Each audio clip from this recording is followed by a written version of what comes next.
Lake National Wildlife Refuge is a national wildlife refuge of the United States located in southeastern Idaho. It has the largest hardstem bulrush marsh in North America. Located in a high mountain valley near Soda Springs, the refuge and surrounding mountains offer scenic vistas, wildflowers, and fall foliage displays.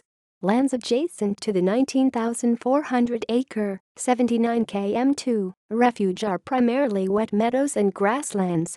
The refuge provides breeding habitat for species of mammals including moose, elk, mule deer, muskrat, badger, and weasel.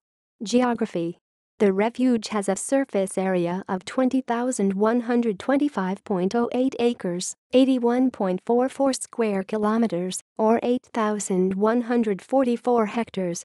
Bird habitat: the refuge hosts a large nesting population of greater sandhill cranes. As many as 1,200 individuals are counted in the valley during migration and staging times. The refuge is a birding destination and a good area to view the rare trumpeter swans. This near-pristine montane wetland is being threatened by the same type of suburban rural development that has so heavily impacted nearby Jackson Hole. References: Profile of Lake National Wildlife Refuge. Refuge website. This article incorporates public domain material from websites or documents of the United States Fish and Wildlife Service.